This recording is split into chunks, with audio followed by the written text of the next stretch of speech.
Good morning. It's 8:03 a.m. The Committee on Judiciary and Civil Jurisprudence will come to order. The clerk will call the roll. Leach. Here. Johnson. Here.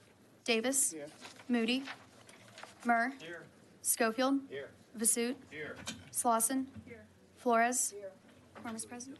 Good morning, members, and good morning to each of you. We appreciate you joining us today for this committee hearing, as well those who are joining us online. As a reminder, for anyone present wishing to testify before the committee today on, for, or against any of the bills that we will take up and consider, I'd ask that you please register at the kiosks located in the hallways behind our hearing room.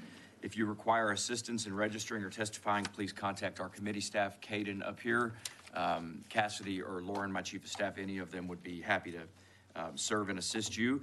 Due to the number of witnesses who've registered today and our very heavy agenda, and to accommodate all who wish to testify before the committee today, there will be a time limit of 3 minutes per witness during the public testimony period. For members, for you and your staffs, and for other members who are waiting to lay out their bills, the plan for today is to take up and consider first House Bill 2779 by me relating to the compensation of a district judge. And the reason for that is we were honored to have the Chief Justice in front of us this morning, as well as a few other judges who've traveled in and have some scheduling conflicts. And so we're going to try to knock this bill out quickly this morning. And then we will we'll take up and consider Representative Schofield's judicial pay bill, which is very similar. And I'm not sure if any of the judges will stay to testify for that after having testified on mine. And then we'll start, as we always do, and go in seniority order. So with that, members, the chair lays out House Bill 2779, and it's my privilege to lay this bill out relating to the compensation that is provided to our judges at all levels here in the great state of Texas. Members, the simple fact is that our state continues to lag in the amount of compensation provided to our judges and justices. One of the keys to an effective judiciary, members, as you know, is our exceptional judges and excellent support staff all across this state at all levels. The judiciary is a cornerstone of our government and we cannot afford to continue to lose talent on our benches due to a lack of appropriate and fair compensation. Texas district judge salaries rank 41st compared to other states, 23rd at the appellate level, and 29th for our high court judges. This is unacceptable, and our judges deserve better. House Bill 2779 in front of you now raises the annual base salary for a district judge from $140,000 to $172,494. This amount not only accounts for inflation since the last raise of the base pay, but also provides a meaningful, I would dare say, a substantial increase in salary. Historically, part of the difficulty in raising judicial salaries is the base pay. As we all know, the base pay of a district judge is used to calculate elected class retirement benefits. This bill in front of us now severs that tie by removing the statutory connection to whatever that base pay is, and instead it places the current dollar amount at $140,000 into statute. As we discussed in last week's hearing, we currently have a mandatory retirement age for our judges and our judiciary, and present company excluded, our judiciary is getting increasingly older. We may soon be facing, we're actually very likely to soon be facing many retirements, and adequate compensation will be even more important to recruit, to attract, and to maintain exceptional judges on our benches. We must maintain a strong, qualified, and independent judiciary seeking qualified candidates, and we must continue to retain experienced judges. I believe the bill in front of us today, although not perfect and certainly still subject to amendment, helps accomplish that goal. Members, I'm happy to answer any questions, and I will reserve the right to close. We've got a few witnesses in front of us, including the Chief Justice, and if you don't have questions, I'll close my opening, at least, and we'll open the public comment period. The chair now calls the Honorable Nathan Hecht, Chief Justice of the Texas Supreme Court. Chief Justice, welcome back to our committee. It's always great to see you, and we appreciate your service to our great state and the expertise that you so willingly provide to our committee, and your You are recognized to begin your testimony. Unlike other witnesses today who will be limited to 3 minutes, you take all the time you need. Go ahead. I don't want to get in everybody's way. Thank you. I'm Nathan Heck, Chief Justice of the Supreme Court, testifying for the pay raise. I may have registered I'm all. sorry to interrupt you. If you could grab the other microphone, Yes. We'll get this other one fixed. Thank you. Go ahead. You can use two if you want. Go for it.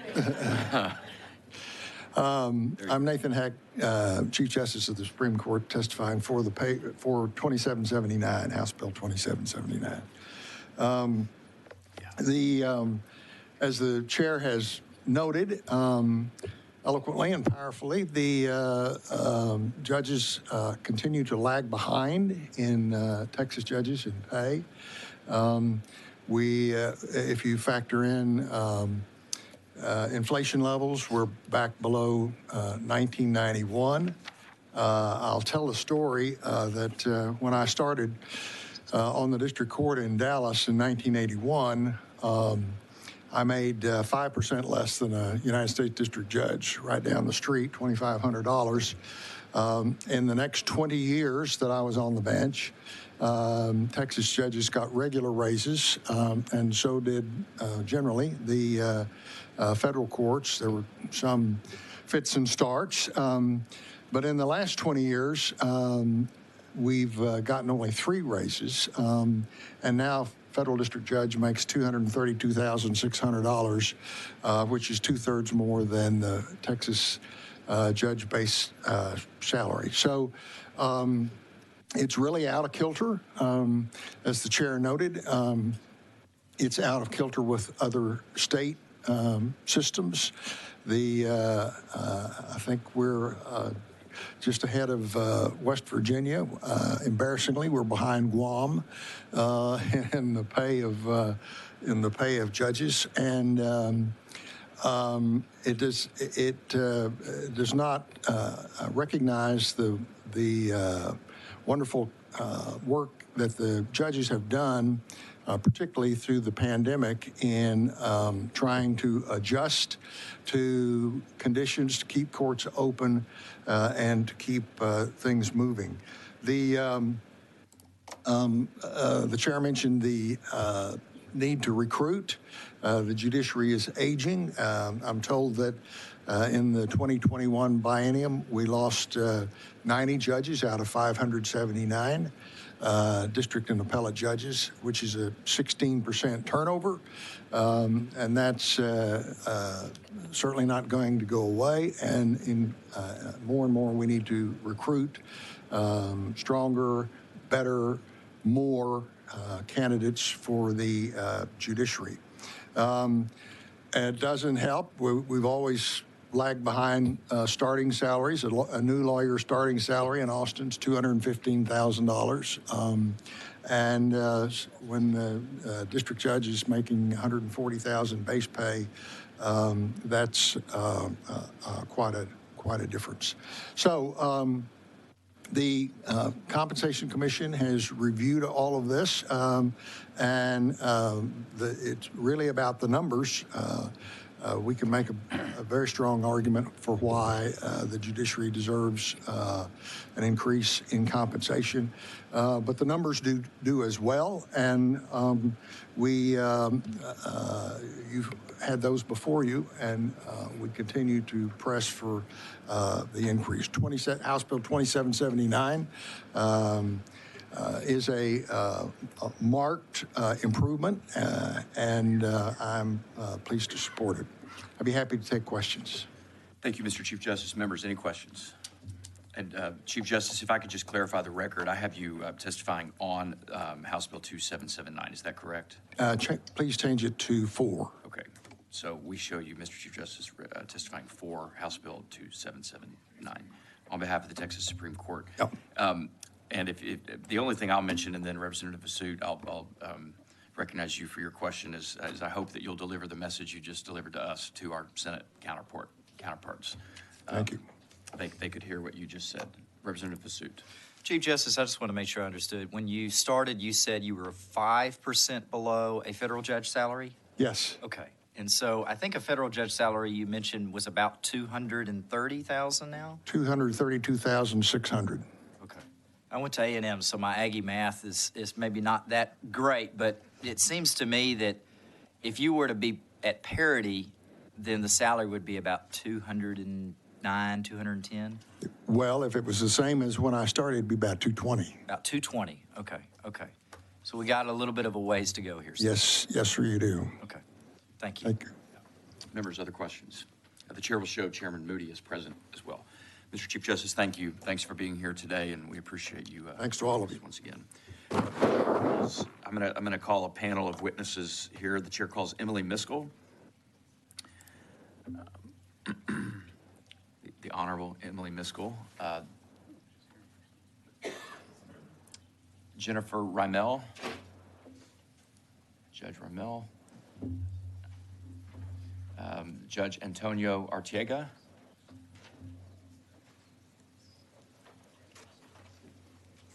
And Chief Justice Contreras, Dory Contreras. Justice Miskell, let's start with you. Welcome back to the committee. If you'll, I really hate to do this, but we've got a heavy agenda today, and so I am gonna start the 3-minute timer. Thanks to each of you for being here today, and Justice Miskell, you can start your testimony. Chairman Leach, Vice Chair Johnson, committee members, thank you so much for giving us the time to be here today. I am Emily Miskell, Justice on the Fifth Court of Appeals in Dallas, and before that, for 7 years, I was a district court judge in Collin County. So I have a lot of experience with the judicial pay. I am here to testify today in support of HB 2779 and the recommendations of the Judicial Compensation Commission. First, I will note that the people we want to be judges are people who are experienced, competent, and quality people. Where are those people? They already have jobs.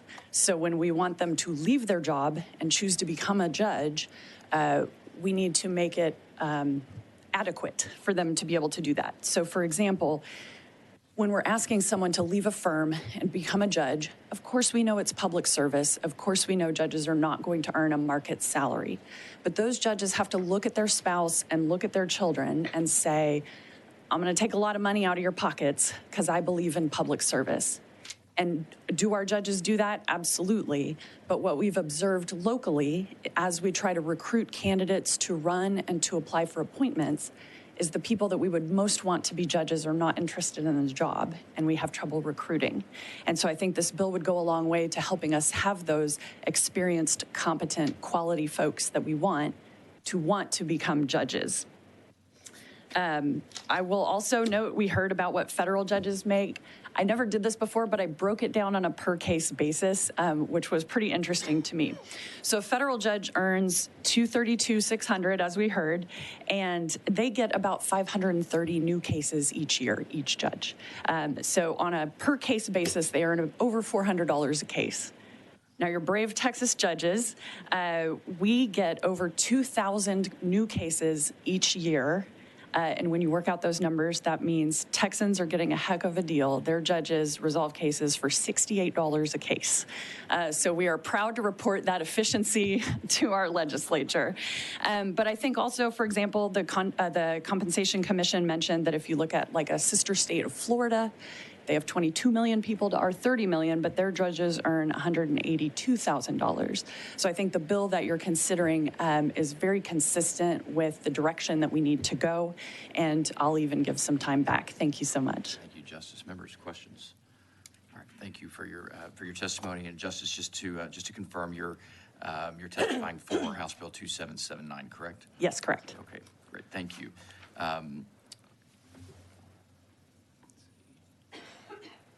Judge Jennifer Rimel, I've got you testifying on behalf of the Texas Association of County Court at Law Judges for House Bill 2779. Is that correct? That is correct, Chairman Okay, Leach. you can start your testimony. All right, Chairman Leach, Vice Chairman Johnson, and members of the committee, my name is Jennifer Rimel, and I am testifying for House Bill 2779 on behalf of the Texas Association of County Court at Law Judges. I've been a civil county court at law judge for the last 20 years, and I'm also a former president of that association. First of all, on behalf of the association, we would like to thank you, Chairman Leach, for sponsoring this very important compensation bill, and members of the committee for giving this bill a hearing and your consideration. There are 258 statutory county court at law judges in 94 counties, and you may or may not know this, but in a lot of the counties, a county court at law judge has concurrent jurisdiction with the district court judge. And so while a lot of the pay studies focus on district judges and appellate judges, the county court at law judge's salary is tied to a district judge's salary. So this bill does have a great impact on all of those 258 statutory county court at law judges. I think everybody in this room feels that when litigants go into a courtroom, that they deserve to have the confidence that their cases are being heard by the highest caliber of judges. And we believe, as the association, that raising the base salary of the judges is absolutely instrumental in the recruitment and retention of strong and qualified members of the judiciary. As was noted before, yes, we are aging. I'd like to say we are becoming more seasoned, but yes, we are aging. And with that, I know that we are asking for the current judges to have a pay raise, but it is also instrumental for the future of the judiciary. I think what our position is best set forth in a quote from the Judicial Compensation Commission. This is actually their 8th factor that they use in deciding what a judicial salary should be. And it says it is important to make compensation adequate to attract the most qualified individuals in the state from a diversity of life and professional experiences to serve in the judiciary without unreasonable economic hardship. We believe that this bill goes a long way to accomplish those factors. We also believe that this bill will be wonderful for the current judges because we have a lot of hardworking judges in the state that do deserve a pay raise. We think that it's going to be very hopeful then for folks that are maybe interested in serving on the bench in the future. And we think that it's really best for the public because our constituents that elect all of us want to make sure that we have the highest caliber of judges. So thank you so much for letting the Texas Association weigh in on this important issue, and I'm happy to answer any questions. Members, any questions? Okay, thank you, Judge. I appreciate your testimony. Chief Justice Contreras, Dory Contreras, I've got you here registering on behalf of the Council of Chief Justices and yourself for House Bill 2779. Is that correct? That is correct, Chairman. Okay, you can start your testimony. Thank you. Welcome. Good morning, Chairman Leach. Morning. Chair Johnson, members of the committee. Thank you again for having us here. And first, let me say ditto, ditto. As noted, I am here testifying in my capacity as a chair of the Council of Chief Justices on behalf of the chiefs, as well as all the intermediate appellate justices. And I'd like to introduce to my fellow chiefs who are here with me today, Chief Justice Rebecca Martinez of the 4th Court of Appeals, Chief Justice Darlene Byrne of the 3rd Court of Appeals. Other chiefs are tuning in online.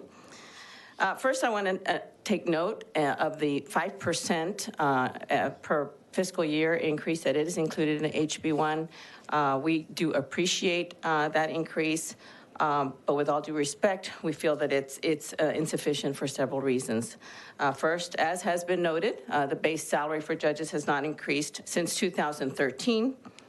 The same cannot be said of the state employees that are also getting the 5% increase per fiscal year, which of course we support. I testified in support of that.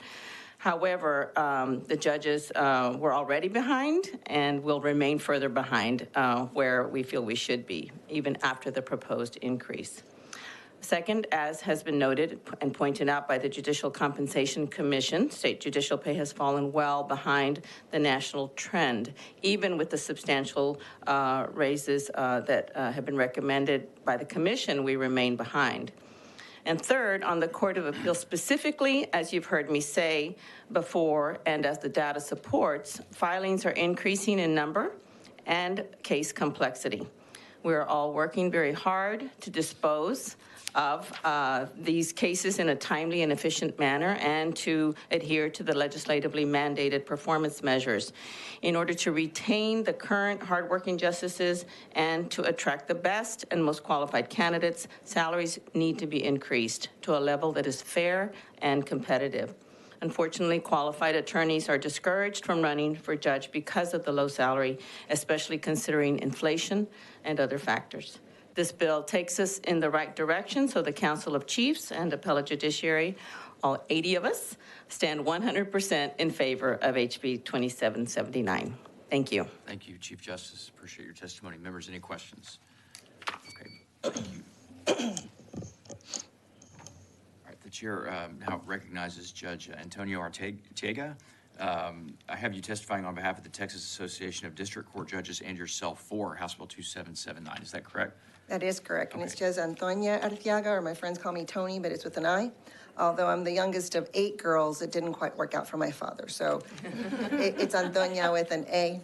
Good morning, Chairman Leach and Vice Chair Johnson, and all you wonderful, hardworking do-gooders that you are. We can't thank you enough for allowing us to be here. I am testifying individually as well as on behalf of the Texas Association of District Judges. We have well over 400 district judges here in the state of Texas, and we are a statewide, nonpartisan organization, and we are here in support of House Bill 2779. I have been on the bench since 2008, and in that time, I've received 1 pay raise. Thank you. I appreciate it. I'm here to talk about just a little bit more of what you may not know. Our job, of course, it has great responsibility, but not only inside the courtroom, but outside the courtroom. You would be hard pressed to find a judge, district judge, county judge, whomever, that doesn't also work outside of the courtroom.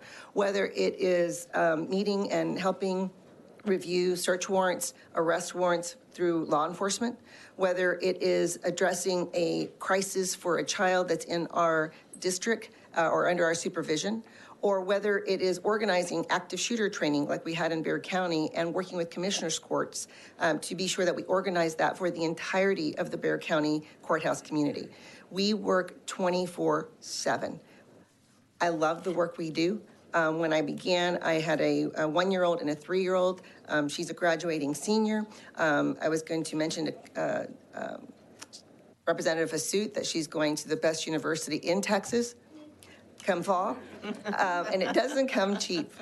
But we are very blessed to work where we work, and I believe that the judges that you have work incredibly hard. It's a thankless job oftentimes, but you know about what thankless jobs are like because you are here away from your family and sacrificing as well. But I'm asking you to look at the judiciary and look at this salary and understand the hours that we work. I think my colleague, Justice Miskell, broke it down so eloquently. But I wanted to also mention that don't take our word for it. You had the wisdom back in 2007, I believe, my clock says 27 seconds. That was warning. Oh, my warning. Okay, great.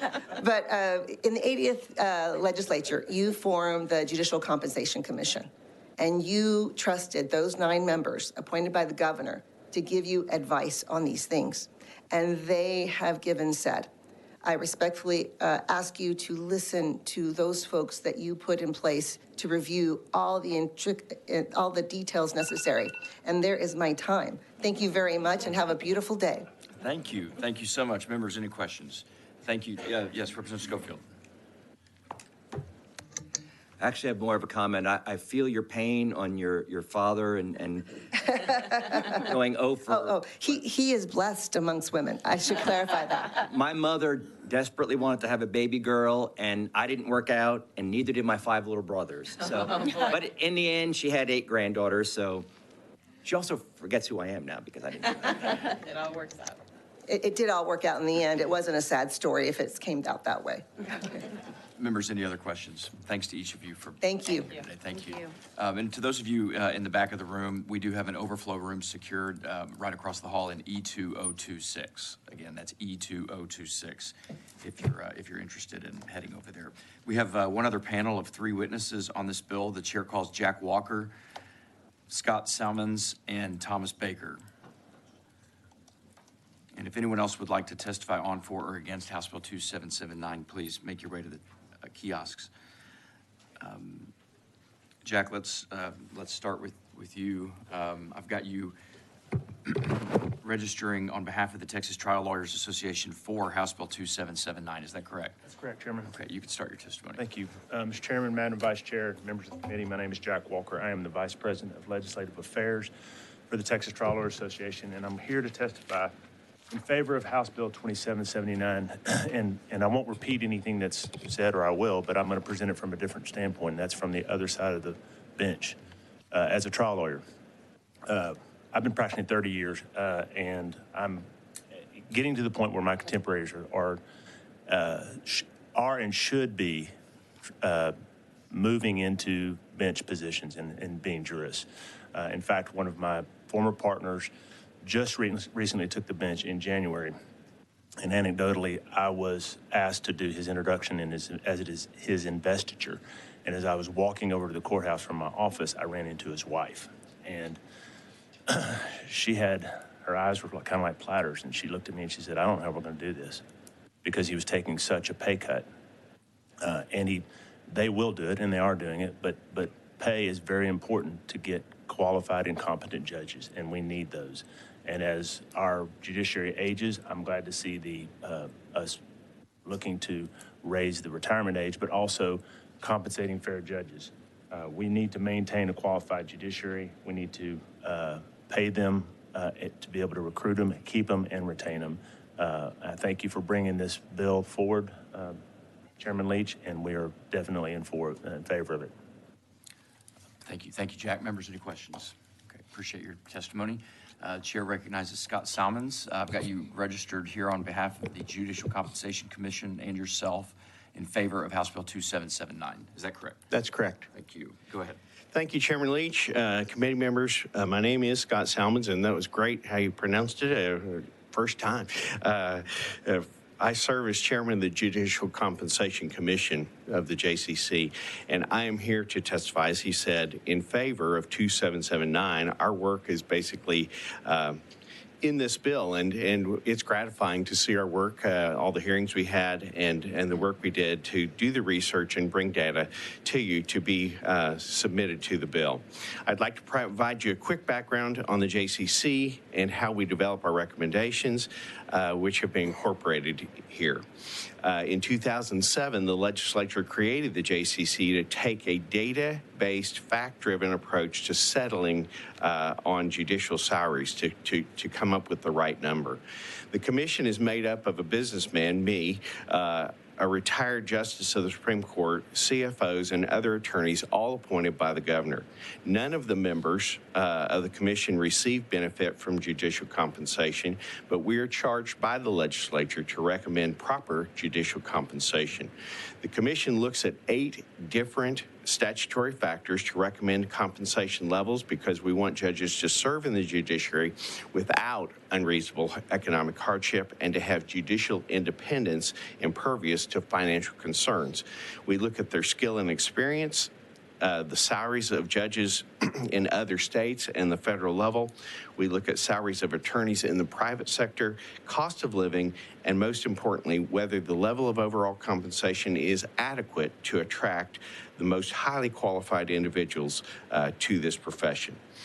All judicial salaries are calculated based on the base pay of a district judge. The base salary has not been increased since 2013. In 2018, the salary of a district judge fell below the compensation levels of 1981. Not 1991, but 1981, when factoring in inflation. The salary needed to even come close to that to keep pace with inflation would be $168,775. During the 86th regular session of the legislature, they passed a tiered pay system where judges do receive an increase in salary after 4 years and 8 years on the bench, respectively. According to the Workforce Commission, the average salary of an experienced lawyer in the state is just over $177,000. Yet, the starting salary for a district judge is $140,000. So they're basically taking a $37,000 pay cut to take this job in most cases, or the average would. The starting salary, which is an excellent element of recruitment. Oh, am I over? I'm sorry. You want me to stop? You can finish. Okay, I got a couple of seconds, sorry. In 2021, Texans passed a constitutional amendment to increase the qualifications to become the district and appellate judge. So we've asked for higher requirements and longer term service, but we have not increased the pay. So that's a concern. So as a businessman and as a conservative business taxpayer, I usually do not advocate for you all to spend more money.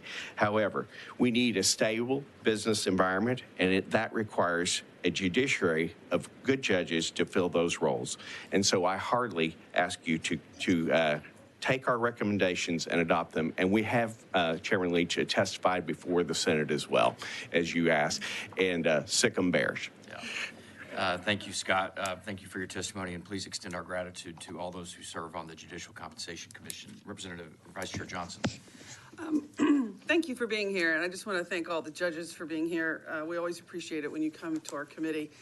My question is, how often do you get to review this? Because it still seems to me, while this is a $32,000 raise in base pay, which is good, it still doesn't go far enough. And so, is this something that you guys review before every session? Yeah. And so next session, you can come back to us with bringing them even more in line with where they need to be? Yeah, statutorily, we're required to meet before each session. And we have hearings, we have meetings that look at all of this data that we've talked about, and we've had open public hearings, and then we come back and make this recommendation. We've not only been successful a few times in bringing forward raises, and I think largely due to one of the things that Chairman Leach has put in this bill is the fact that it's tied to legislative compensation at retirement. So we have put in our notes that we should be decoupled. We like that part of the bill as well. And so, yes, we come back every session according to statute. Thank you. Members, any other questions? All right, thank you, Scott. The chair calls final witness on this bill, Justice Thomas Baker. I've got you here registered on behalf of yourself in favor of House Bill 2779. Is that correct? Yes, sir. You go ahead and start your testimony. Okay, good morning, Mr. Chairman, Madam Vice Chairman, and committee members. I'm really here just to briefly to express my support for your bill. And I was elected to the third court in November 18 and began my term in office in January 19. And I'm here just to say there's other judges and justices at all levels of the Texas courts far more deserving in support of this bill than myself. Speaking of which is the Chief Justice of the Supreme Court, who's already addressed the committee. But I hear about other judges and that they've served far longer than I have, and I'm basically here in support of their request for relief from your committee. Not myself so much. If you all had to parse money in the budget, I would say give it more to the more experienced, longer serving judges than myself. And that's all I have to say, sir. That's well said. Thank you, Justice. Members, any questions? Thank you. Thanks to each of you for your testimony and for your support of the bill. Does anyone else wish to testify on, for, or against House Bill 2779? Seeing none, we'll close public testimony. And members, I don't think anything else needs to be said on this important bill. And so if you don't have any questions for me as the bill's author, I will close House Bill 2779 and leave House Bill 2779 pending at this time. Now we're going to hear Representative Schofield's similar bill, which you have just a couple witnesses on. The chair lays out House Bill 438 by Representative Schofield and recognizes Representative Schofield to explain the bill. Thank you, Mr. Chairman, members. House Bill 438 is actually not a judicial pay raise bill. We just heard one of those, and that's a good bill. House Bill 438 instead would create a permanent structure by which judicial pay would rise with the consumer price index for all urban consumers on an annual basis.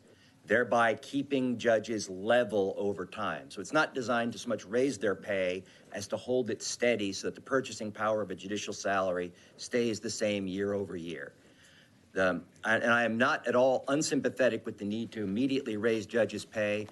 I remember, must have been 10 years ago when I was on the governor's staff, I was invited by the House to sit on the House floor while the Chief Justice made his State of the State speech. And I was sitting next to the non-lawyer who was the liaison to the House for the governor. And when the Chief Justice said, first-year lawyers at the big firms make more money than the Chief Justice, he said to me, really, how many of them make more than the Chief Justice? And I said, all of them. And so I've been keenly aware of the need to raise judicial pay to a level that is adequate. We're never going to make it commensurate with what lawyers of that level of skill could make on the outside. But I can't tell you how many judges over the years, how many spouses of judges have come to me and said, we can't keep doing this. I started my career at Baker Botts, and friends of mine who desperately wanted to be judges their whole careers would get on the bench and have to leave because there's no way they're going to be able to pay their children's college tuition on that salary. And again, you had spouses and family on one side when their needs, and you had the urgent desire of the judge on the other to serve the state of Texas. While we can't pay as much as a lawyer of that skill is worth, we certainly can do a lot better than we're doing now. And so the purpose of this bill is to provide a permanent, stable structure so that we can avoid the matrix into which we've gotten ourselves, which is we fall 10 years behind in judicial pay, then we have to make a gigantic raise.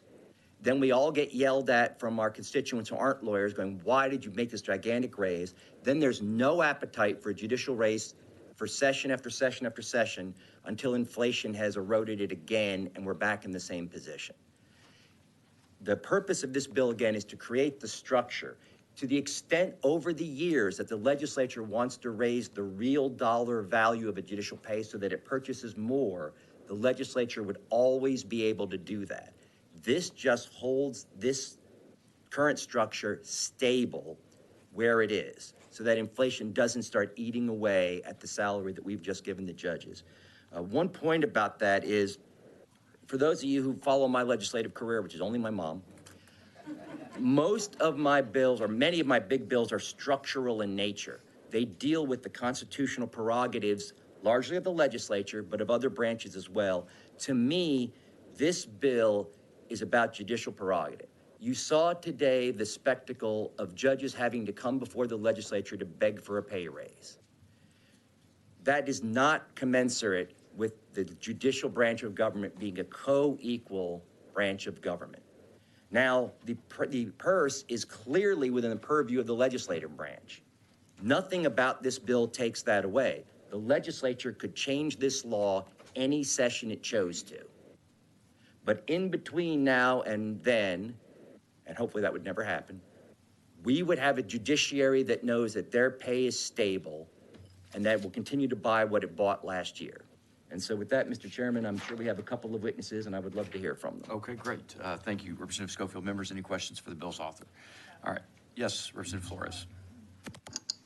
So you just said that in tandem with this bill, I mean, it wouldn't impact the raise being proposed by the current bill.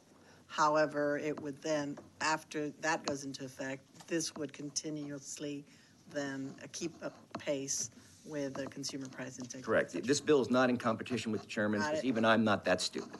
I know, but just clarifying. Thank you so much. All right, thank you. Members, any other questions? All right, you've reserved your right to close. We've got one panel of witnesses, starting with the Chief Justice, Chief Justice Nathan Hecht.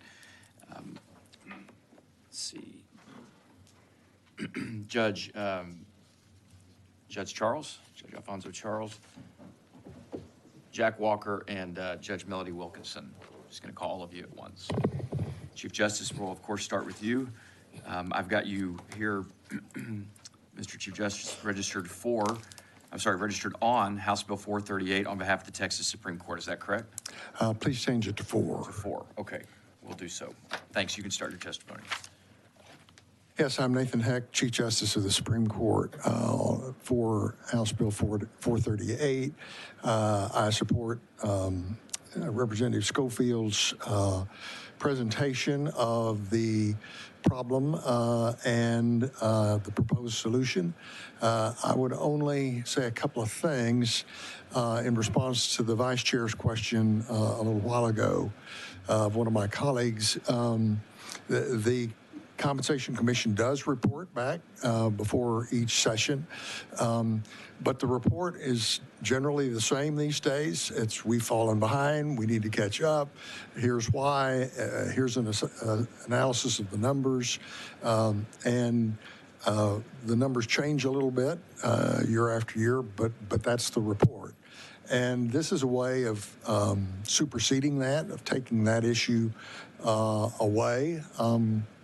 The federal courts, the Congress, saw this as a solution some years ago for the federal judges and have adopted it for exactly the same reasons that Representative Schofield laid out, so they wouldn't have to talk about judicial pay all the time, so the judges wouldn't have to come over session after session. Of course, they're always in session, but time after time to advocate for a pay raise. So it is a way of building in.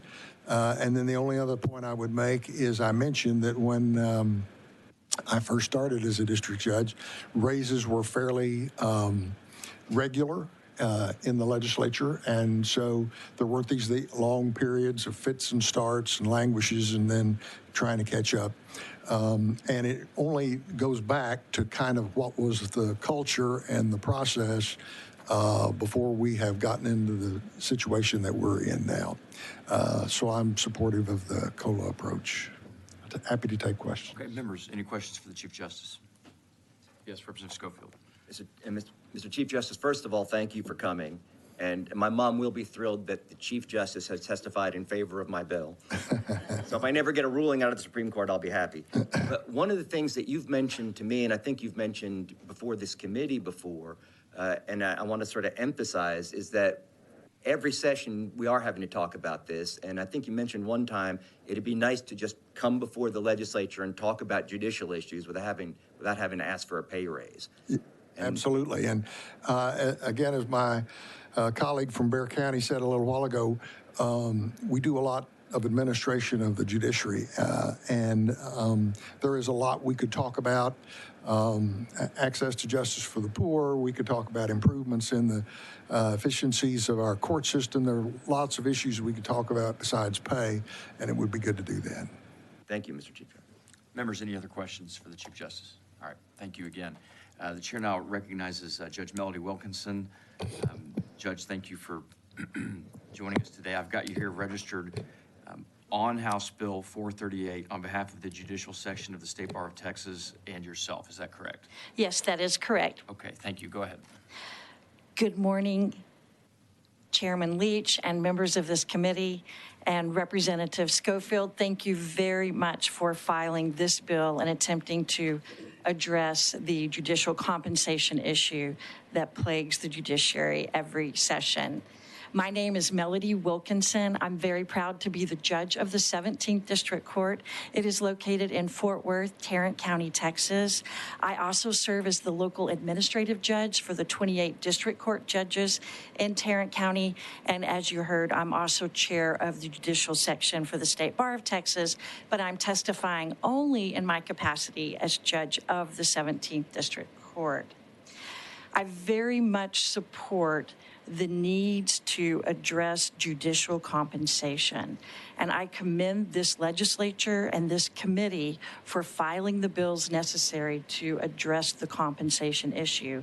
And it is something that should be addressed this session. And so I very much support those means to address that. But we can readily see how inflation impedes one's ability to serve. And we can see that with our colleagues who sometimes have to take breaks from the judiciary or leave the judiciary because of their concerns about putting their kids through college. We need to recruit, attract, and maintain the best and the brightest. And I support any means by which this committee and this legislative body can do that, including one of these means is Representative Schofield's bill. I'm testifying on the bill, and I was very glad to hear Representative Schofield say that he was not competing against House Bill 2779. Of course, I've registered for House Bill 2779, but I do not want the companion bill that we have, House Bill 438, to be in lieu of House Bill 2779. And we think it makes an excellent companion bill.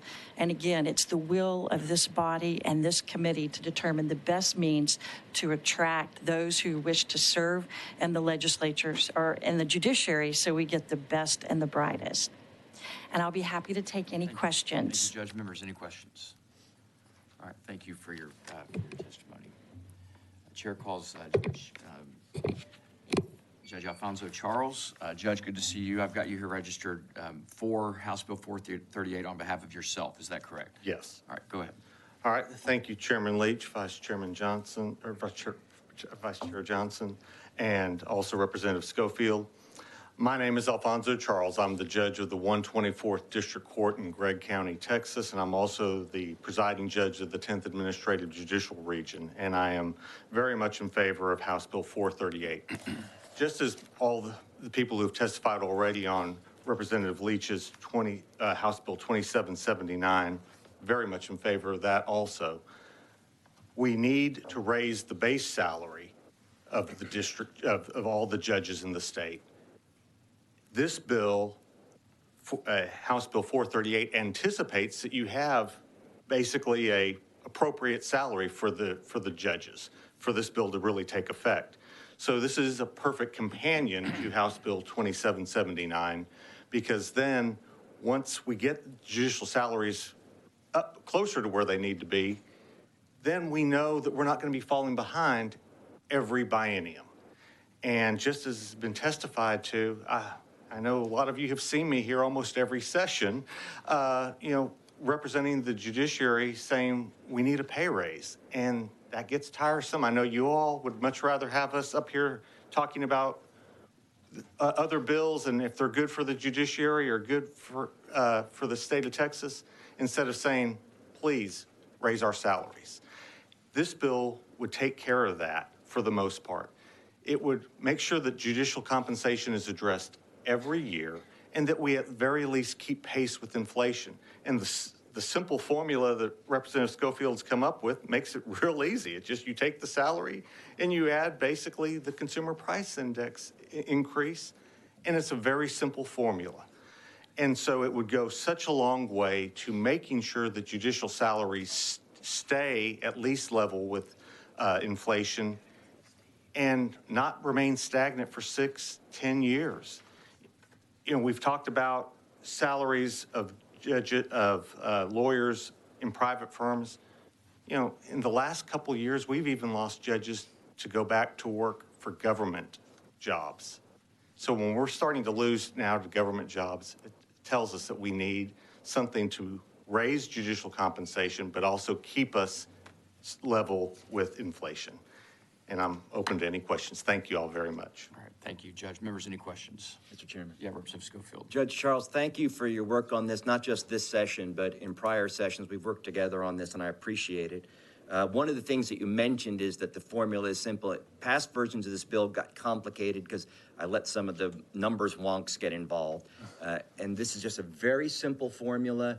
It just adds the consumer price index for all urban consumers from the Department of Labor, just added to the salary, and each year just go up by that level. It's simple, folks can understand it, and it would be effective. And thank you very much for your work on that. Thank you.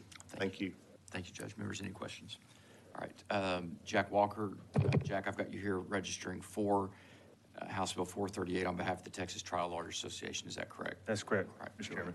Mr. Chairman, Madam Vice Chair, and members of the committee, again, my name is Jack Walker. I'm the Vice President of Legislative Affairs for the Texas Trial Lawyers Association. I want to do two things here. I want to thank Representative Schofield for bringing this important bill forward. And the reason I want to testify here today and that importance is the independence of our judiciary. In Federalist Paper number 79, Alexander Hamilton stressed the independence of the judiciary, and it starts with compensation and separating the branches of government government from the controlling arm of the purse string, controlling the arm of the purse strings of the judiciary. Now, there's no way to completely separate judicial pay responsibility from the legislative branch because it's uniquely legislative. But this helps advance independence of the judiciary so they don't have to come back here every year, every session, and ask for and be asking you for a pay raise. The bill in applying an economic index allows judicial pay to keep pace with inflationary measures and will advance the goal of the independent judiciary. There's always a natural tension between the branches of government, and that's good to maintain our checks and balances. So we are in favor of any measure that seeks to maintain and strengthen the system. And I will add, it's only appropriate that I'm testifying behind Judge Charles, who I appear in front of regularly. So it's kind of nice to be here in this position. But we ask that you certainly vote in favor of this bill. Thanks, Jack. Members, any questions? All right. Thank you to the entire panel. Thank you for being here. Does anyone else wish to testify on, for, or against House Bill 438? Seeing none, the chair recognizes Representative Schofield to close on the bill. Thank you, Mr. Chairman. And again, I said this is a structural bill. One of the big failings of Texas government and the legislature is that we failed to recognize inflation. We put numbers in the law, we put numbers in the Constitution, and over the years they erode. This would allow us to allow the judges to maintain a steady purchasing power on their salary. And with that, Mr. Chairman, thank you for hearing this bill, and I close. Okay, members, any questions for Representative Schofield? Okay, seeing none, we'll leave House Bill 438 pending at this time. The chair now lays out House Bill 20, and again, to those of you in the back who might be interested, we have an overflow room across the hall in E2026. The chair now lays out House Bill 2980 by Dean Thompson and recognizes Dean Thompson to explain the bill. Mr. Chairman and members, thank you. Our current statute includes a list of persons in order of priority who can make decisions in interring a decedent's remains. However, the current statute provides a different list of persons who can make decisions about disinterring a decedent's remains. This conflict at times requires listed persons to agree, which can be a problem, especially if you can find all of them. This list and order priorities for burial should be the same for removal. This bill seeks to align two sections of the Health and Safety Code relating to the interment and disinterment of a decedent's remains. Mr. Chairman, I'm available for questions if there are any. I'd like to reserve the right to close. All right, members, any questions? Okay, thank you. You've got one witness who's registered for the bill. The chair calls Lauren Hunt.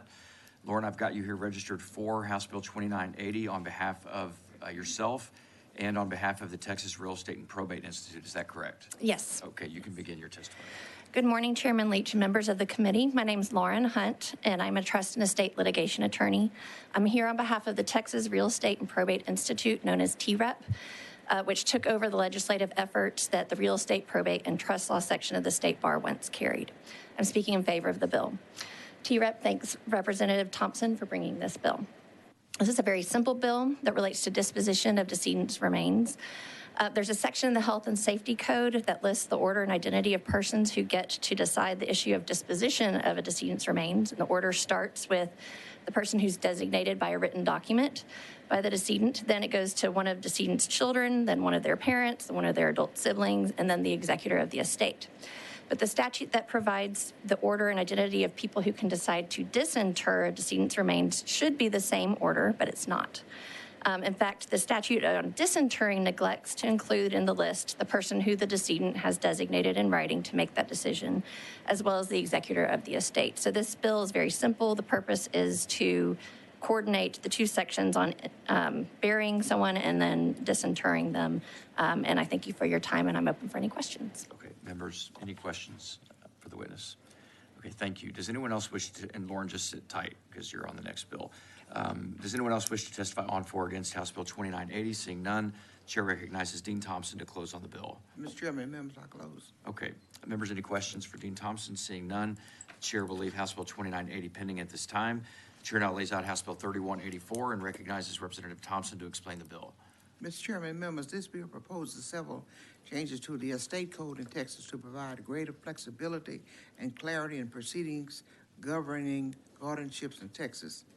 It allows certain guardianships notices to be sent using other delivery methods besides the horrible U.S. mail. like we can use UPS or FedEx.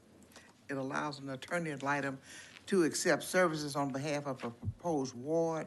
It allows a surviving parent who is only appointed as guardian of the estate to appoint a successor guardian, and it allows a surviving parent serving as guardian to appoint a successor guardian if they resign.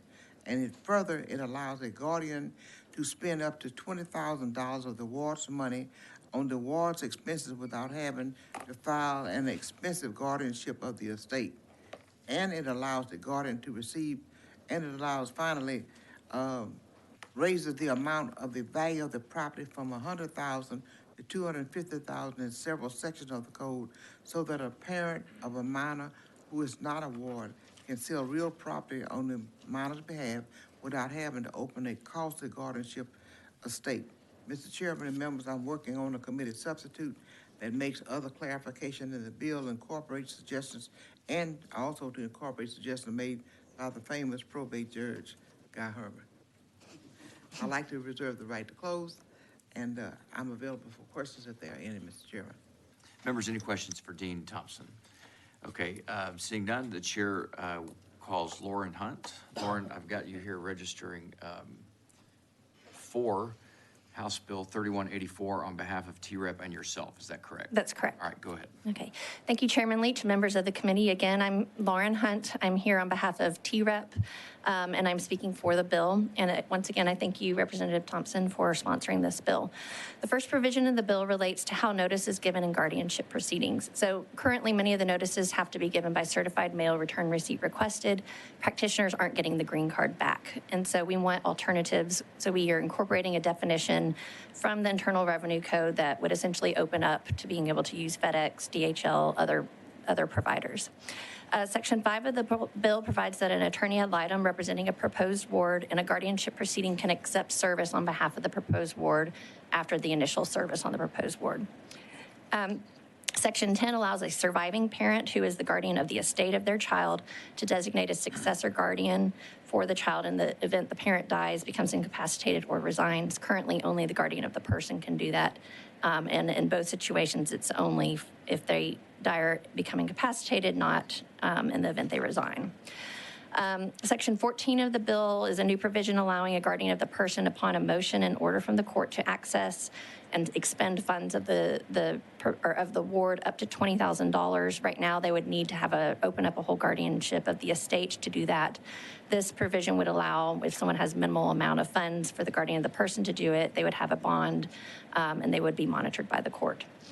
The next provision gives notice, says that if a prior guardian gives notice to unsecured creditors, then a subsequent guardian does not have to give additional notice. The next provision, Section 18, would allow a guardian of the person to be compensated up to $250 per month. The next provision deals with some current sections of the code that if, for instance, a minor who does not have a guardian has an interest in real property up to $100,000, a parent can sell that property on behalf of the minor without getting a guardianship of the estate. We want to increase that number to $250,000. The next provision addresses a situation where you have one spouse who is incapacitated and subject to a guardianship. The other spouse is not the guardian. In that situation, the guardian should have access to the incapacitated spouse's 1/2 community property interest, and sometimes the other spouse does not allow that to happen. So this would allow a court to enter an order giving a bank authority to transfer the 1/2 community property to the guardian. And then finally, the last provision allows a non-resident minor or incapacitated person to withdraw funds from the court registry if they are non-Texas residents.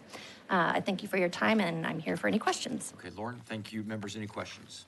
Yes, Representative Murray, Chairman Murray. I do have a question. You mentioned the monthly compensation of $250. Could you expand upon that just a little bit? Like, what would be what's the purpose for placing that in the code?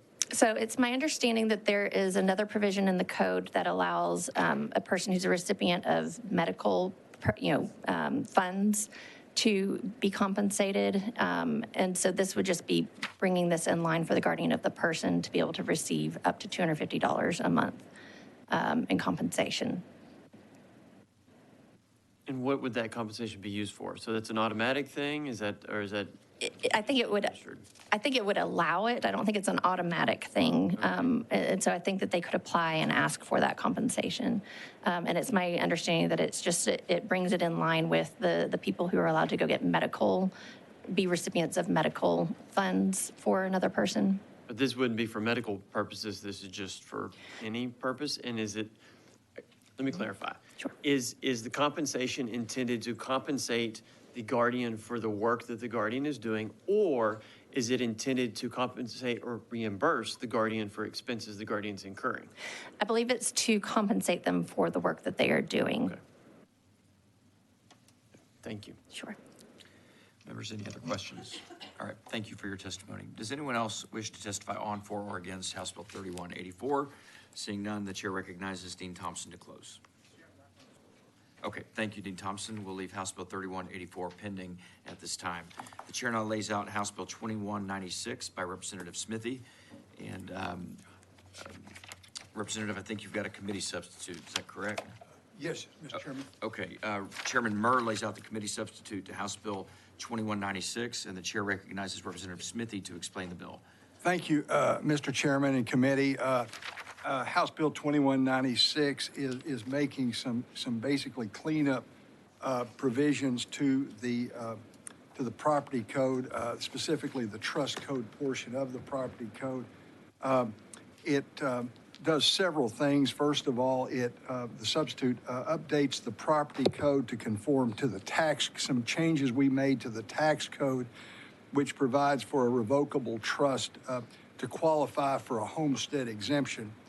The second thing is it provides that when decanting or pouring the contents of one trust into a new trust with more favorable terms, the new trust can use the same name and employee identification number, or employer identification number as the old trust.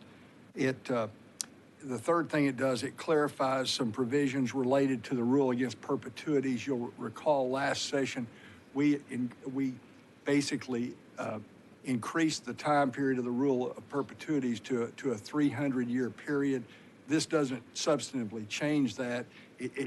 It clarifies some language in there as it relates to these trusts. Pretty much a consistent rule that we have now on perpetuities. The fourth thing would be that it clarifies that Texas continues to follow the restatement second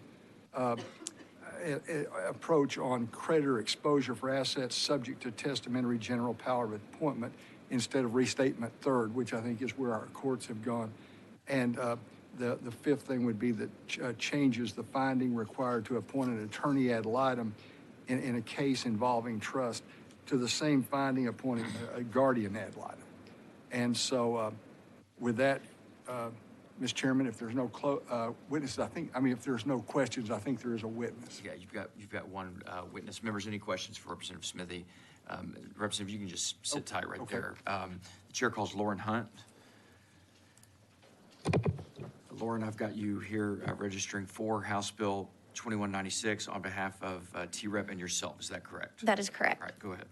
Once again, I'm Lauren Hunt. I'm here on behalf of T-Rep, and thank you, Representative Smithy, for your work on this bill. Section 1 of the bill relates to what language is required for a revocable trust to qualify for homestead creditor protection. In the property code, it says that if the trust says the beneficiary can live at the residence at no cost, then they get creditor protection. In the tax code, it says that if it says the trust says they can live there rent-free and without charge, they get tax benefits for homesteads.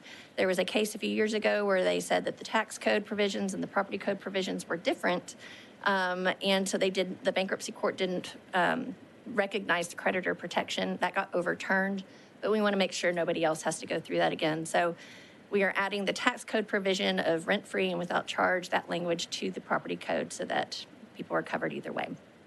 The second provision relates to if a person holds a testamentary general power of appointment over trust property, and it says that the assets that are subject to that power are not subject to a creditor's claims unless the person who's holding the power actually exercises the power of appointment. The next section clarifies ambiguities that are in the effective date for the rule against perpetuities that passed last session. In a lot of situations, you have a trust instrument that starts out with one trust, and someone dies, and new trusts, successive trusts get created. The way the effective date is currently defined for trusts, it appears that you would get a new 300-year starting period for every successive trust out of the one trust document. So we are wanting to clarify this, so it's 300 years from the initial effective date for any trust under that document. The next provision also for rule against perpetuities is a very hyper-technical provision that professors probably would be interested in. It just basically says the trust must vest no later than the later of 300 years after the effective date or 21 years after a life and being plus a period of gestation. This is the fertile octogenarian plus what we call the Methuselah issue. It's highly theoretical, but it protects people's trusts from violating RAP. And then the next provision clarifies that when you're decanting one trust into second trust can take on the same name as the first trust with the same tax ID. And the final provision is that when a court appoints an attorney ad litem in a trust proceeding, the court must find that the persons whom the ad litem represents are otherwise inadequately represented in the lawsuit. Okay. Thank you for your time. Okay, members, any questions for the witness? Representative Murr, Chairman Murr. Okay, so you said it was really theoretical on the rule against perpetuities, that it's 300 years after the effective date or 21 years after some life and being at the time of the effective date, plus a period of gestation. And so there's some theoretical scenario where someone is 321 years old. The theoretical is kind of like the fertile octogenarian thing you probably remember from law school. If someone lives, if the trust says it terminates at 21 years plus lives and being, and you have a person who lives 280 years, they live 280 years plus the 21 years, they'd get to 301 years and they would violate the RAP provision and the statute. And so we are changing this to say that you can have 21 years plus lives and being or 300 years. I'm very impressed with the thoughtfulness of that. I mean, my grandfather was born in 1888 in a log cabin, but I wasn't familiar with someone that could live 280 years. So, okay, thank you. You're welcome. Members, any other questions for the witness? All right, seeing none, we'll close public testimony, and the chair will recognize Representative Smithy to close on the bill. Thank you, Mr. Chairman. You know, Mr. Murray, you know, the way the rule is set up is if the document could, the instrument could possibly violate the rule against perpetuity. So if you say in there you have the 21-year language, it's, as the witness said, it's a theoretical argument that someone could, that could be longer than 300 years. So this just makes sure that it's the longer of those two periods. Chairman Murr. So it's just a fail-safe. Just a fail-safe. Wonderful. I really appreciate you taking the time to figure all that out for the rest of us. Yeah, well said. Members, any questions for Representative Smithy? Okay, we'll leave, we'll withdraw the committee sub to House Bill 2196 and leave House Bill 2196 pending at this time. The chair now lays out House Bill 2821 by Representative Smithy. Representative Slauson lays out the committee sub to House Bill 2821, and the chair recognizes Representative Smithy to explain the bill. Thank you, Mr. Chairman. We move to the Estates Code here, and once again, these are some recommendations from the Texas Real Estate Probate Institute. Does several things. First of all, similar to a bill that Ms. Thompson laid out a few moments ago, it would, in these provisions that it affects in the Estates Code, the bill would change certified mail to to other methods of delivery where you have a receipt. And the problem, as I think some of the lawyers on the committee know, is that certified mail has not been all that dependent in getting the receipt back, and dependable, I should say, in getting the receipt back. The private services seem to be more dependable in that area. So it gives the flexibility to use any of those delivery services for service of notice under these provisions in the estate code. Second, it clarifies the types of evidence that can be used in an heirship proceeding, and clarifies that the proceeding only applies to property that can be governed under state law. Third, it clarifies which community property assets of a married couple are subject to certain creditors' claims when a spouse dies. Fourth, it adds the definition of what can be considered an account as it relates to multi-party accounts. Fifth, allows parents and guardians to waive citation of certain proceedings on behalf of a minor. Next, allows an unsworn declaration in lieu of a sworn oath, like we've done in a number of other aspects of the law. And the last thing, it would allow a convicted felon to serve as an executor of a estate, but only if all the other distributees of the estate are aware of the felony and agree in writing to the appointment. Particularly applicable to a situation where there's one living child who happens to have been convicted of a felony at some point in the past and has that's long in the past, and the decedent wishes that child to serve as the executor. So unless there are questions, I'll turn it over to the witness who actually knows what she's talking about. Okay. Thank you, members. Any questions for Representative Smithy? Okay, the chair recognizes Lauren Hunt. Lauren, again, I've got you to register to testify for House Bill 2821 on behalf of T-Rep and yourself. And I don't think we need you to go through each provision of the bill like Representative Smithy did. Add anything that you want, and then we'll open it to the committee if there are any questions. But Lauren, go ahead. I think Representative Smithy has covered it pretty well, so I'm open to any questions. Okay, members, any questions for the witness? Okay. Thank you. Lauren, does anyone else wish to testify on, for, or against House Bill 2821? Seeing none, the chair will withdraw the committee substitute. The chair will recognize Representative Smithy to close on the bill. Well, with that, Mr. Chairman, I would just close. Okay. Members, any questions? Seeing none, the chair will withdraw the committee substitute to House Bill 2821 and will leave the bill pending at this time. The chair now lays out House Bill 3562 and recognizes Representative Smithy to explain the bill. Thank you, Mr. Chairman. This bill, once again, is a recommendation from the Texas Real Estate Probate Institute, some of which is cleanup language and other provisions to make different codes uniform. It modifies both the estates code and the property code to try to do it in a consistent way, doing three things basically. Authorizes a court to suspend rather than revoke a durable power of attorney during a permanent guardianship. It provides a court in this area with a less restrictive alternative by simply suspending the durable power of attorney while the guardian is in charge of the estate. And so it just provides that option. Second, it authorizes the court to award cost and attorney's fees on the same standard as other provisions in the estates code and the property code, based on deemed equitable and reasonable when a person files an action questioning the actions of an agent under a durable power of attorney. In other words, if someone sues the attorney operating under a power, and it turns out that attorney was acting properly, the attorney can recover cost and attorney's fees. Like I say, similar and pretty much uniform with other provisions in both the trust, both the estates code and the property code in those situations.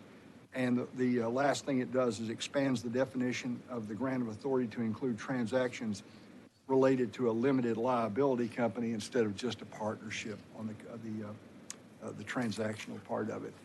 With that, Mr. Chairman, if there's no questions. Okay. Members, any questions for Representative Smithy? All right.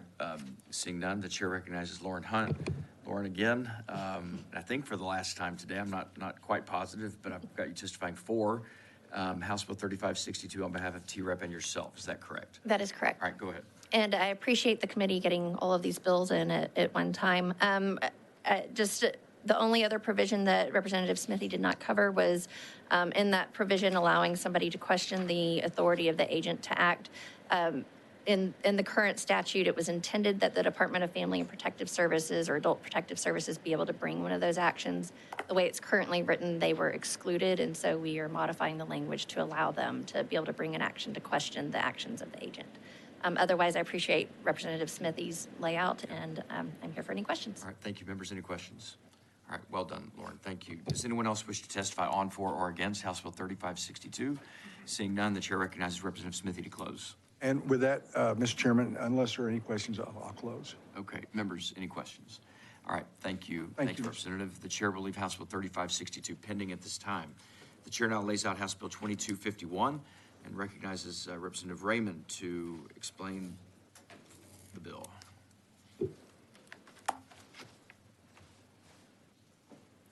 Thank you, Chairman and members. Unlike Mr. Smithy's bill, my bill just deals with 200 years. It's got a 200-year sunset on it. I'm kidding. Just want to see if you're paying attention. We are. We are. Members, this is a bill that my Webb County, the county where Laredo resides, asked, the County Commissioners Court asked me to bring this, so it may well be kind of a local bill. It's an attempt to modernize an outdated statute. Current law does not recognize computerized case management and financial systems for the maintenance of bill of cost items and subsequent payments. Although court clerks may maintain a computerized image of the written bill of costs, the individualized cost items are not separately recorded in the computerized system, allowing for incomplete financial records. This legislation ensures reporting options are compatible with those counties that have implemented a case management system, as Webb County has. So that's it in a nutshell. Chairman, I think we have one witness who, although she may have registered as testifying for, I think she's more here as a resource, so I don't know how you want to handle that. Okay, there are two witnesses. Representative, you can just stay right there. There are two witnesses who have registered. Members, any questions for the author? All right. You've requested your right to close. There are two witnesses who've registered for the bill. I'm going to call you both at the same time to come up here to the table. The chair calls Gabby Lopez and Rosie Chapa. Gabby, I hope I'm pronouncing it right. Yes. Gabby Lopez. Yes. I've got you here registered for House Bill 2251 on behalf of the Webb County and Webb County Auditor's Office. Is that correct? Yes, correct. Okay. You're recognized to start your testimony. Yes, good morning, committee members. Yes, myself and Ms. Rosie Chap are here on behalf of Webb County Auditor's Office and, of course, the Webb County's Commissioners Court. And we just, everything that Representative Raymond has told you this morning, that's where we're trying to go ahead and just get these written fee records into an electronic format. And so, yes, we're just going back and we're trying to get these documents, are actually these two articles, which are 103.001 and 103.009 of the Code of Criminal Procedure, to be harmonized. And that's what we're asking for this morning. Thank you. Okay, thank you, Ms. Lopez. Members, any questions for the witness? All right, thanks for your testimony. The chair now calls Rosie Chapa. Yes, good morning. Okay, I've got you here on behalf of Webb County and the Webb County Auditor's Office for House Bill 2251. That is correct. Okay, go ahead.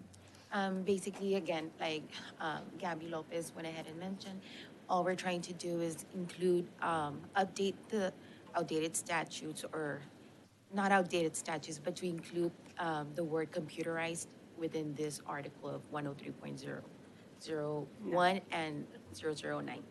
Okay. Members, any questions for the witness? Okay, easy enough. Does anyone else wish to testify on, for, or against House Bill? Thank you both. Does anyone else wish to testify on, for, or against House Bill 2251? Seeing none, the chair recognizes Representative Raymond to close on the bill. I close. Thank you, Chairman. All right, thank you, members. Any questions? Seeing none, the chair will leave House Bill 2251 pending at this time. The chair now lays out House Bill 2865 by Representative Raymond and recognizes Representative Raymond to explain the bill. Thank you, Mr. Chairman. Members, you heard an earlier witness talk about how district courts are getting, on average, I guess, 2,000 new cases a year. There was already a backlog in several courts across the state before COVID. Since COVID, as you know, the backlog has become even more significant. So this bill simply, this is not a mandatory bill. This is an option for presiding judges when they want to appoint a visiting judge, changing it from 96 months to 72 months, from 8 years to 6 years.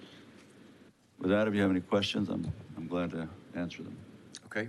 Members, any questions for Representative Raymond? Okay. Seeing none, does anyone wish to testify on, for, or against House Bill 2865? Seeing none, the chair recognizes Representative Raymond to close on the bill. Thank you, Mr. Chairman. Members, I close with a request that should the committee decide to support these, and I want to thank Mr. Murr. He worked with me during the interim on both of these bills. Thank you, Chairman. And if you have the whole committee, then I'd request that they go to local and consent calendar. Okay. Thank you. All right. Your request is noted.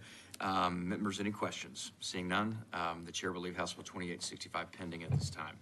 The chair now lays out House Bill 2007 and recognizes Representative Martinez to explain the bill. I believe you've got a committee substitute, correct? Yes, sir. There is a committee substitute. Okay. Representative Vasut lays out the committee substitute to House Bill 2007, and the chair recognizes Representative Martinez to explain the bill. Thank you, Mr. Chairman and members. The committee substitute just adds a third-party plaintiff that is a design-build firm or a design-build team or an architect, engineer, other member of the design-build firm or team that is not required to file the affidavit. So that's all it does, it just adds that to it. So mainly what we have here, this is just a cleanup bill that was passed last session. But for an unintended consequence of Senate Bill 1928 from the 86th legislative session, it creates a problem on design-build projects because it forces some parties to admit liability in order to deny liability, which creates a lot of insurance coverage issues. So this is only on design-build projects. As a contractor myself, when you build something, you build it under, the complete project. As a design build, it's mainly designed and then you build it as per the engineer. So when a plaintiff sues an architect or engineer, a design-build firm, or a design-build team for damages, the plaintiff must also file an additional document, and it's a certificate of merit, which is a sworn statement by another architect or engineer that specifically lays out the legal theories of recovery. Failure to file the certificate of merit may cause the suit to be dismissed with prejudice. So when a plaintiff sues a contractor, there's no such certificate of merit requirement and protection. So in 2019, the legislature expanded the certificate of merit protections for architects, engineers beyond just plaintiffs to apply to all claimants, including third-party claimants and counterclaimants. And an unintended consequence of this 2019 expansion is construction projects that are delivered by design-build method. So once again, it's only for design-build. And on a design-build project, if an owner sues a general contractor for both construction and design defects, the general contractor has to get a certificate of merit against its own architect or engineer for the design and defects, thus admitting liability when in reality there may not be any, and therefore they lose any insurance coverage. So with that, I'll entertain any questions, Mr. Chairman. Okay. Members, any questions? Yeah, Representative Schofield. Mr. Martinez, how are you? Real good. Could you explain to me, I'm sorry I missed half your layout, the difference between the committee sub and the filed version? Yes, so the committee substitute just adds a third-party plaintiff that is a design-build firm or a design-build team.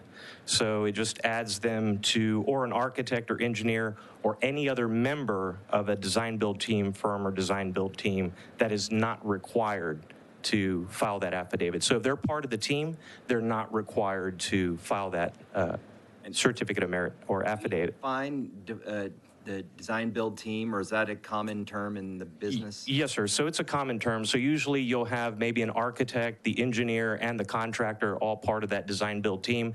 The issue is the contractor was left out from that certificate of merit. So everybody else can file that except for the contractor. So you have an architect that does the architectural work, then you have an engineer that engineers it, and then the contractor comes in and build it. So we'll build it. So it may be the foundation at first, then it may be the structure, then it may be the HVAC system, and so on and so forth. So they break it up into different sections. We're not going to have a fact issue of who's a member of the team and who's not. No, sir. Correct. This clears it up. Very much. Thank you.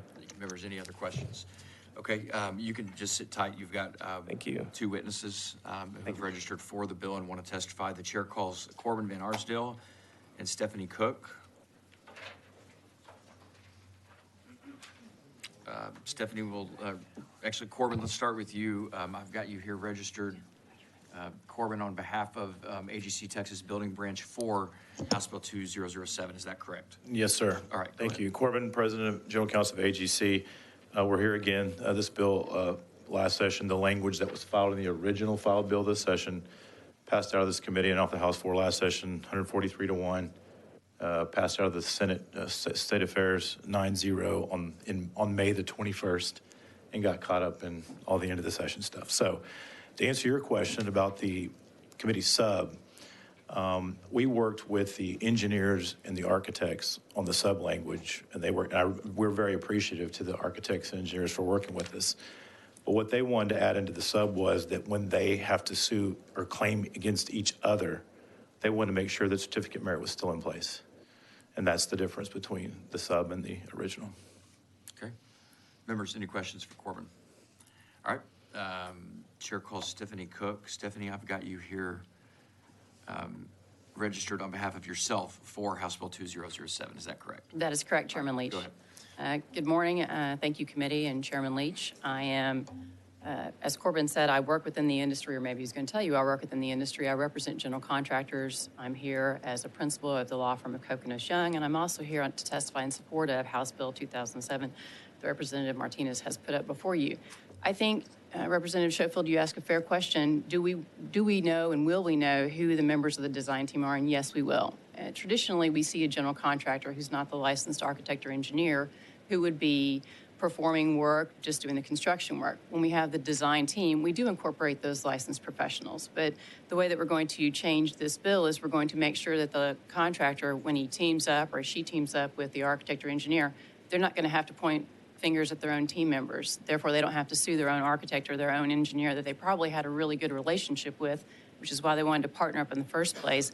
But then when we don't follow the certificate of merit and we have to make them sue their own entity, then they have problems with their own insurance coverage potentially, and they also have a problem within the relationship that with the liability. So I'm here in support of the bill, and if you have any questions, I'm happy to answer them. All right.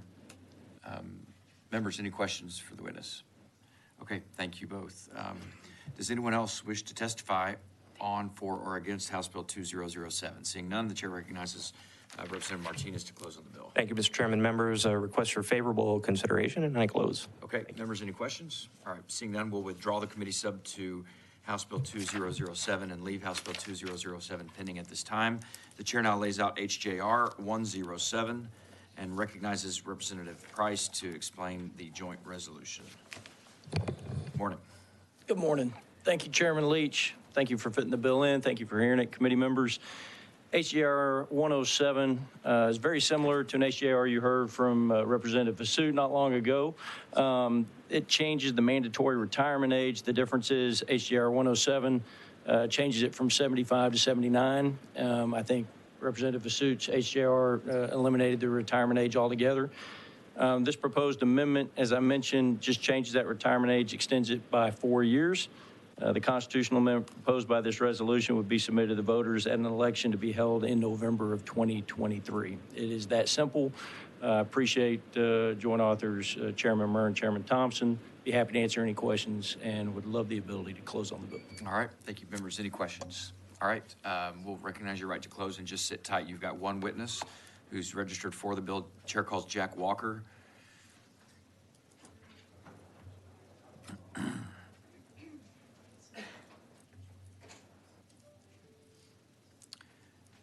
Jack, I've got you here registered for House Joint Resolution 107 on behalf of the Texas Trial Lawyers Association. Is that correct? That's correct. All right, you can start your testimony. Mr. Chairman, thank you. My name is Jack Walker. I'm the Vice President of Legislative Affairs for the Texas Trial Lawyers Association. Here to testify for HJR 107 to increase the mandatory age for retirement of state judges to 79 up from 75. The wisdom and stability of longevity are worth something with our judges. We've already had testimony here today about the fact that our judicial, our judges are for the most part aging up, and we want to make sure that we value the wisdom and stability of their long and the way that they are. So I previously referred to Federalist Paper 79, and I go back to it when Alexander Hamilton argued forcefully against mandatory retirement for jurists, citing that the imaginary danger of an antiquated bench. There are good reasons not to force retirement on 70-year-old judges. We have an aging population, and forcing judges to retire will just cause a decrease in the quality of our jury system. We will likely be losing some great jurists with decades of experience and stable judgment. We also have the benefit of electing our judges in Texas. Thus, any instability issues with a particular judge can be taken care of by our electorate. So we'd ask that we're in favor of this bill and ask that the committee report it favorably. Okay. Thank you, Jack. Members, any questions? Representative Vasut. So, is there anything special about the age 80? I thought I might get some questions from you. No, you know, when you laid out your bill, you said age is just a number, and we agree. The concerns we have are not having any stopgap at all. There's nothing special about 79 or 80 or even 85, but we think there should be a number, and that's why I'm here testifying today. I would actually be okay if there's no retirement age, because I do think we can take care of it. But when asked to weigh in on either one, we feel that a number or a retirement should be actually present. But other than that, I appreciate your question and understand where it's coming from. All right. Members, any other questions for the witness? All right, thank you. Does anyone else wish to testify on, for, or against HJR 107? Seeing none, the chair recognizes Representative Price to close. Thank you, Mr. Chairman. This joint resolution is attempting to modernize the mandatory retirement age for judges, ensuring that those judges that are still capable are able to perform these functions. I want to take advantage of that, modernize the provision, and I appreciate again the opportunity to lay out the bill. With that, I close. Okay. Members, any questions for Representative Price? Representative Assout. Of course, I'm going to vote for your bill, but I appreciate it. I think it maybe one thing to say out loud to think about this is what has the likelihood of passage by the voters. And I think I even floated this as an alternative too. But if this is a route that we think we go, then that's fine with me, because it's a step in the right direction. So I appreciate you bringing the bill. Thank you, Representative Assout. And likewise, if the other bill moves forward, happy to support that. I think we need to modernize it, no question. So thank you. Members, any questions? Any further questions? All right. Thank you, Mr. Chairman. Thank you, Jack. With that, the chair will leave HJR 107 pending at this time. Okay. The chair lays out House Bill 2734 by Chairman Murr, and recognizes Chairman Murr to explain the bill. Thank you, Mr. Chairman. In 2019, House Bill 2384 passed, establishing longevity tiers at 4 and 8 years for judges and prosecutor pay raises. This bill included cross credit for service in some judicial positions for purposes of calculating longevity pay.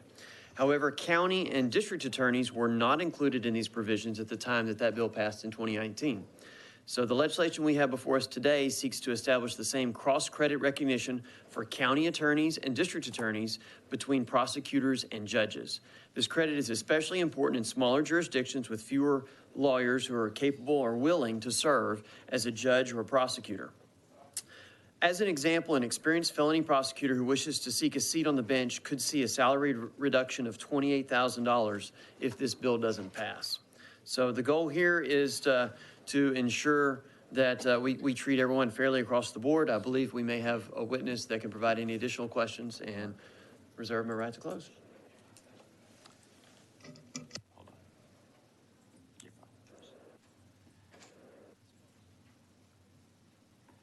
All right, members, any questions for Chairman Murr? All right, seeing none, the chair will call Staley Heatley.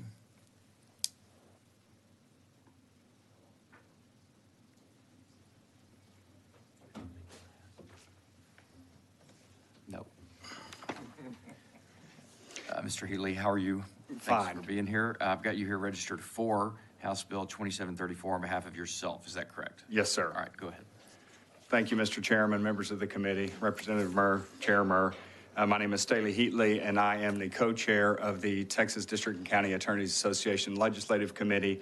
I'm also the district attorney in the 46th Judicial District, which has Wilbarger, Hardeman, and Ford counties. So I've got 3 rural counties in my jurisdiction, and I'm here to testify in favor of this legislation. This legislation is a very simple piece of legislation that will allow people to receive time credit for their service as either a county attorney or district attorney when they're running for judge, or if they're a judge who's later running for county attorney or district attorney, that credit will also transfer for their salary purposes. This is really important in rural jurisdictions like mine, where you have a limited amount of attorneys who can run for those positions. And what we see right now is that the way the salary scale is set up, that it acts as a disincentive for a long-serving judge or long-serving prosecutor to run for either the other position. So I'm here to support that bill. I'd be happy to answer any questions you have. I think the fiscal note comes in at something like $350,000 per year, out several years. So I'd be happy to answer any questions anyone has. Okay, members, any questions? All right, thanks for being here. The chair calls Rob Keppel. Rob, I've got you here testifying on the bill on behalf of the Texas District and County Attorneys Association. Is that correct? Yes, sir. Thank you very much. Thank you very much, Mr. Chairman, members. Thank you very much, Chair Muir, for filing this bill. It's really important to our members and like Staley said, in the smaller jurisdictions to keep people in government service. This really would benefit. We have a number of district attorneys who used to be district judges who ended their career by capstoning as district judges. This allows our district attorneys to rise up and become district judges and take that experience and keep that experience for the bench. So we worked with all those folks. I think it'd be a really good idea for our courthouses, especially in smaller communities. So thank you very much for hearing this bill today. Thank you very much for supporting us, Mr. Muir. All right, members, any questions? All right, thank you both for your testimony today. Does anyone else wish to testify? Thank you. On, for, or against? Thank you. On, for, or against House Bill 2734? Seeing none, the chair recognizes Chairman Murr to close on the bill. I close. All right, members, any questions for the bill's author? Seeing none, the chair will leave House Bill 2734 pending at this time. The chair now lays out House Bill 2534 and recognizes Representative Turner to explain the bill. Thank you, Mr. Chairman. Members, good morning. This is a pretty simple bill. This is a recommendation from the Division of Workers' Compensation. This one really is, Mr. Chairman, I promise. Very simple. I say it on all of my bills, yeah. Go ahead. Just a simple little cleanup bill, right? Yeah, right. Right. Go ahead. House Bill 2534. It creates a limited exception to the Public Information Act for working papers, draft decisions, and electronic communications related to a Division of Workers' Compensation administrative law judge's formal decision in a workers' compensation dispute. Workers' compensation disputes go through a formal administrative process similar to typical court proceedings. This bill applies to working papers and electronic communications created by a DWC judge when conducting formal workers' compensation contested case hearings and reviewing appeals.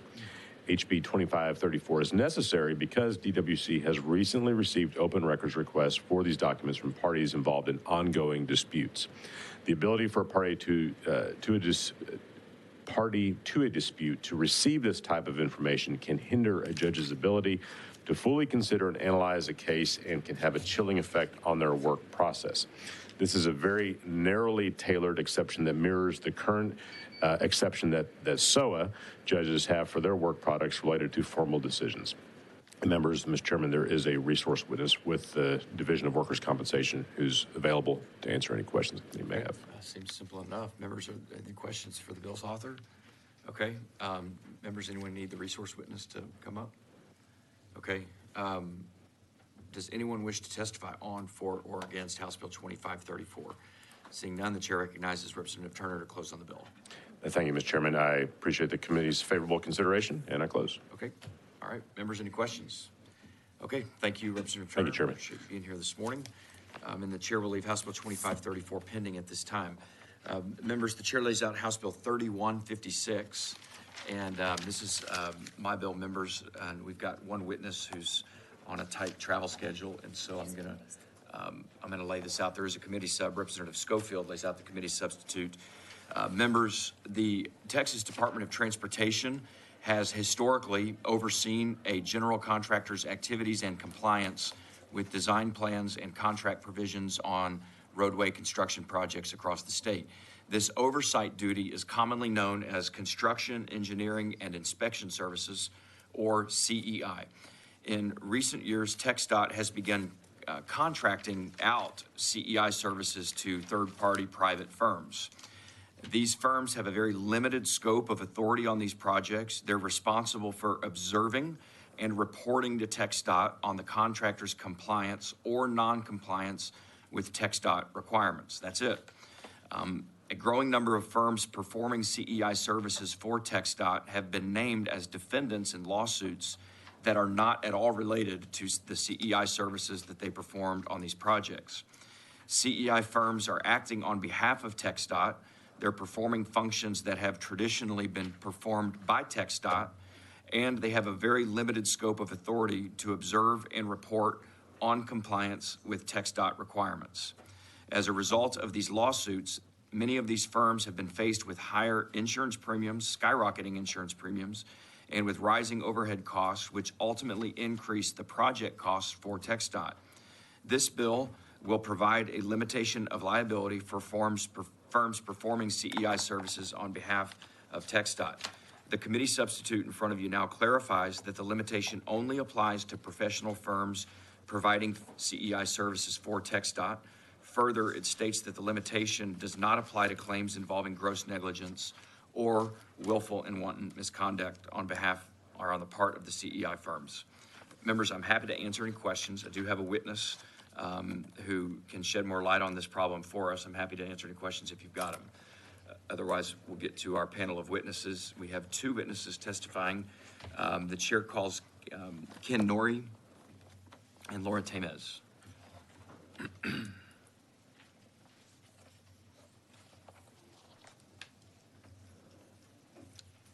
Ken, let's start with you. I've got you here on behalf of the American Council of Engineering Companies of Texas and yourself testifying for House Bill 3156. Is that correct? Yes, sir, that's correct. Okay, go ahead with your testimony. Well, thank you. And I'm here, I've been asked by the American Council of Engineering Companies of Texas. Can you, turn the mic, thank you. To come because of my experience, and my experience has been primarily in Florida. I'm a Florida lawyer, over 50 years practice. About 40 of that has been construction related, and the vast majority of that has been representing architectural and engineering firms, including performing a number of services, including CEI services that you've described very well, Mr. Chairman, what they are and what they aren't. The problems that we ran into with the CEIs is that, as I'm sure we all know, construction work zones are hazardous places. They're chaotic places, and there are a lot of accidents. They're litigation magnets.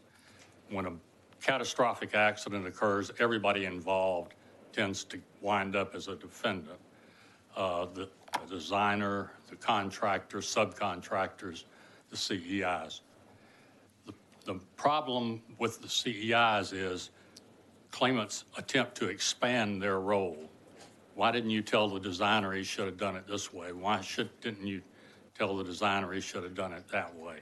Why didn't you tell the contractor how to do his job? That's not what the CEI does. If and in a work zone, people don't need to be looking over everybody else's shoulder. You need to stay in your lanes. And that's what the CEIs should be doing. And if they are doing that, this bill will protect them. If they're monitoring and inspecting and reporting, then this bill will afford them the protection they need. And they will not, if they are named, they'll easily be able to extract themselves from lawsuits where they're accused of not having second-guessed a designer, for example. Unless, under the provisions of the bill, unless they've been grossly negligent or... Yeah, unless, that's right. Right. If they're grossly negligent or that's another thing. They're on their own. I mean, yes, absolutely so. Florida enacted a similar statute about 20 years ago. And before that, the majority of my cases were CEI cases. After that statute was enacted, very similar to this bill, they dropped off the table. And now there's only a trickle of them. Okay. So it'll be effective if you pass it. Okay. Well, that's good to hear. Members, any questions for the witness? Yes, Representative Davis. Thank you, Chairman.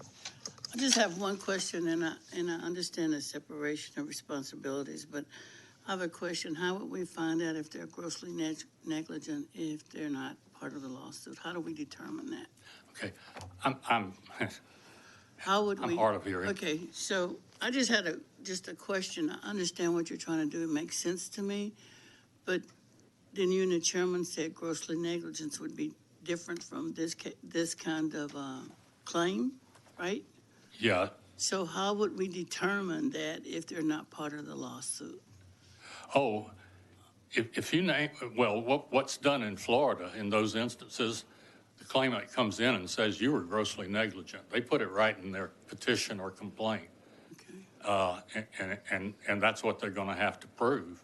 We know it from the out-go. If they don't, their case will get dismissed. Right. But if they say you're grossly negligent, you got to show up and defend yourself. Okay, so the thought, so that's what I was trying to understand. It makes sense that you're trying to do that, but it doesn't make, I don't understand how one would find out if you were or you weren't, if you didn't have that review of what took place in terms of the case. So that was my question to you.